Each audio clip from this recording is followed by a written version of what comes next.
Selamat pagi Pak Henry dan teman-teman sekalian. Kami dari kelompok 3 yang beranggotakan saya sendiri, Claudia, dan kedua teman saya, Marlina dan juga Yasinta. Pada presentasi kali ini, kami akan membahas terkait dengan proses audit dan perencanaan pemeriksaan akuntansi.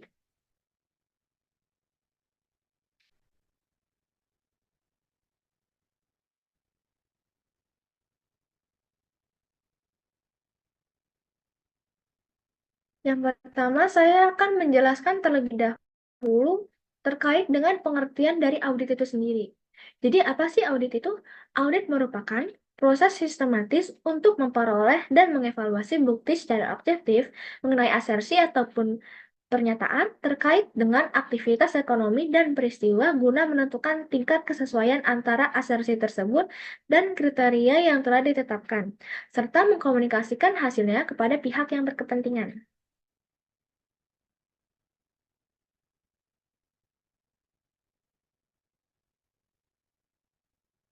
Selanjutnya, yang kedua yaitu ada tahapan proses audit. Dari tahapan proses audit ini juga, terdiri dari dua. Yang pertama sebelum tahun 2013 dan tahapan proses audit pada saat ini. Saya akan menjelaskan terlebih dahulu tahapan proses audit pada tahun sebelum 2013. Yang pertama itu ada perencanaan, di mana auditor memulai berkomunikasi dengan klien, mengumpulkan informasi, menyusun program audit, serta menjadwalkan rapat awal. Lalu yang kedua, pekerjaan lapangan, yaitu saat auditor memeriksa dokumen, menguji transaksi, dan mengevaluasi sistem internal sambil rutin berdiskusi dengan klien. Lalu yang terakhir, pelaporan, di mana auditor menyusun draft laporan, meminta tanggapan dari klien, lalu melakukan rapat terakhir sebelum laporan final diserahkan kepada pihak manajemen. Lalu untuk tahapan proses audit pada saat ini, lebih fokus kepada resiko. Jadi dimulai dari identifikasi resiko. Auditor memulai memahami bisnis dan potensi kesalahan yang mungkin saja terjadi dalam laporan keuangan. Lalu masuk ke tahap respon resiko, yaitu pelaksanaan pengujian dan penyesuaian strategi jika ditemukan adanya resiko baru selama audit berjalan. Lalu selanjutnya ada pelaporan, di mana auditor menyusun laporan akhir berdasarkan pada temuan, sertai tanggapan dan rencana perbaikan dari klien sebelum laporan resmi dibagikan ke pihak yang terkait. Selanjutnya akan dijelaskan oleh teman saya, Marlina. Untuk selanjutnya adalah proses audit. Pertama adalah penilaian resiko, di mana auditor memahami bisnis klien dan sistem pengendalian internal untuk mengidentifikasi area yang beresiko tinggi terjadi kesalahan atau kecurangan. Setelah itu, auditor menanggapi resiko dengan merancang dan melaksanakan prosedur audit yang sesuai. Prosedur ini bisa berupa pengujian pengendalian atau pengujian substantif. Terakhir, hasil auditor dituangkan dalam laporan audit. Di dalamnya, auditor menyampaikan opini atas kewajaran laporan keuangan serta rekomendasi jika ada temuan penting. Jadi, proses ini memastikan bahwa auditor tidak hanya memeriksa angka tetapi juga menilai sistem dan memberikan masukan perbaikan bagi klien. Selanjutnya adalah standar audit yang berlaku atau yaitu General Accepted Audit Standards atau GAAS. Yang pertama adalah standar umum. Pemeriksa harus dilakukan oleh seseorang atau beberapa orang yang memiliki pelatihan teknis dan kemahiran yang memadai sebagai auditor. Yang kedua, dalam semua hal yang berkaitan dengan penugasan, independensi dalam sikap mental harus dipertahankan oleh auditor atau para pemeriksa. Dan yang terakhir, kecermatan profesional harus diterapkan dalam pelaksanaan audit dan penyusunan laporan. Standar yang kedua adalah standar pekerjaan lapangan. Auditor harus merencanakan pekerjaan secara memadai dan harus mengawasi asisten dengan benar. Yang kedua, auditor harus memperoleh pemahaman yang memadai tentang entitas dan lingkungannya, termasuk pengendalian internalnya. Untuk menilai resiko salah saji material dalam laporan keuangan, apakah karena kesalahan atau kecurangan, dan untuk merancang sifat saat dan prosedur luas audit lebih lanjut. Yang ketiga, auditor harus memperoleh bukti audit yang cukup dan tepat dalam melaksanakan prosedur audit untuk memberikan dasar yang memadai untuk suatu opini tentang laporan keuangan yang diaudit. Dan standar yang terakhir adalah standar pelaporan. Auditor harus menyatakan dalam laporan auditor apakah laporan keuangan disajikan sesuai dengan prinsip akuntansi yang berlaku umum. Yang kedua, auditor harus mengidentifikasi dalam laporan auditor keadaan di mana prinsip-prinsip tersebut belum diobservasi secara konsisten dalam periode ini dalam hubungannya dengan periode sebelumnya. Yang ketiga, ketika auditor menentukan bahwa pengungkapan informatif tidak cukup memadai, auditor harus menyatakan dalam laporan auditor. Dan yang terakhir, auditor harus menyatakan pendapat tentang laporan keuangan secara keseluruhan atau menyatakan bahwa pendapat tidak dapat diungkapkan dalam laporan auditor. Ketika auditor tidak dapat mengungkapkan opini keseluruhan, auditor harus menyatakan alasannya dalam laporan auditor.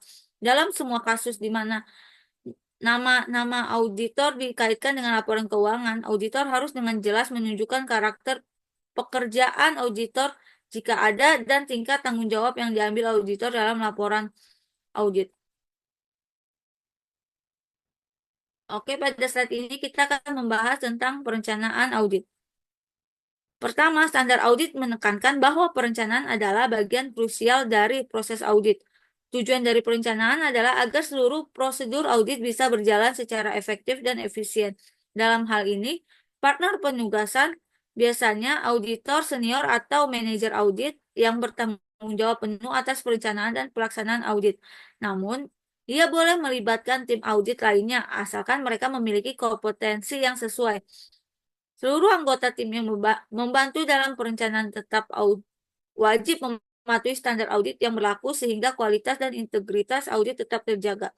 Dengan perencanaan yang baik, auditor bisa lebih siap dalam mengidentifikasi area risiko, menyusun strategi audit, dan mengelola waktu serta sumber daya secara optimal. Untuk selanjutnya akan dibahas oleh Yasinta.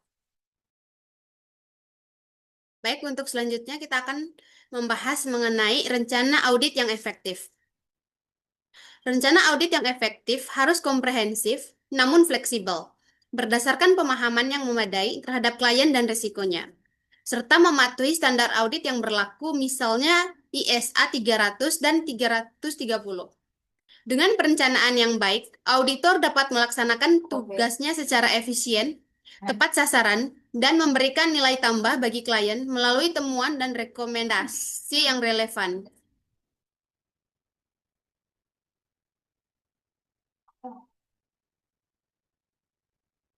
Berikutnya kita akan membahas mengenai keterlibatan ahli dalam audit. Yang pertama, kapan auditor membutuhkan ahli? Auditor perlu menentukan apakah keterampilan atau pengetahuan khusus perlu dilakukan dalam beberapa hal, misalnya melaksanakan penilaian risiko, perencanaan atau melaksanakan prosedur audit, mengevaluasi hasil audit. Ini menunjukkan bahwa ahli dilibatkan jika terdapat bidang yang berada di luar kompetensi teknis auditor, namun krusial untuk memperoleh bukti audit yang cukup dan tepat. Yang kedua adalah tanggung jawab auditor terhadap ahli. Jika seseorang dengan keterampilan atau pengetahuan khusus dilibatkan dalam audit, auditor harus memiliki pemahaman yang cukup tentang pokok bahasan yang ditangani oleh orang tersebut agar dapat mengkomunikasikan tujuan pekerjaan ahli, juga menentukan apakah prosedur yang dilakukan ahli sudah sesuai dengan tujuan, serta mengevaluasi hasil pekerjaan ahli dalam kaitannya dengan prosedur dan opini audit yang direncanakan. Yang terakhir adalah peran ahli dalam rangkaian audit.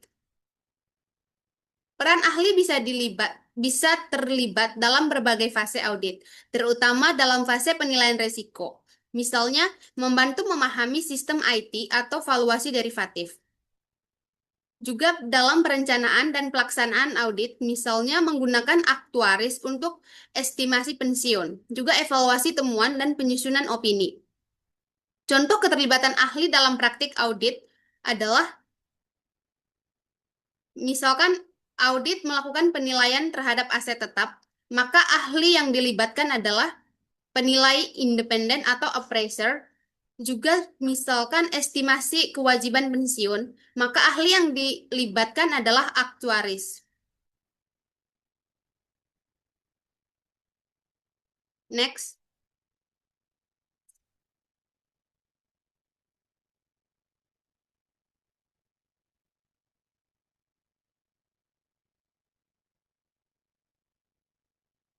Kesimpulannya, pemeriksaan akuntansi merupakan proses yang melibatkan perencanaan, pelaksanaan, pelaporan, dan tindak lanjut secara sistematis untuk memastikan bahwa laporan keuangan disajikan secara wajar sesuai dengan prinsip akuntansi yang berlaku umum. Perencanaan audit menjadi tahapan awal yang sangat penting karena menentukan strategi audit secara keseluruhan, mengidentifikasi risiko salah saji material, dan merancang prosedur audit yang sesuai. Tahap ini mencakup pemahaman terhadap entitas dan lingkungan usahanya, termasuk pengendalian internal yang dimiliki. Dengan perencanaan yang tepat, auditor dapat memperoleh bukti audit yang cukup dan tepat untuk mendukung opini yang diberikan. Selain itu, proses audit yang efektif akan memberikan nilai tambah melalui rekomendasi dan tindakan korektif yang dapat meningkatkan akuntabilitas serta tata kelola organisasi secara keseluruhan.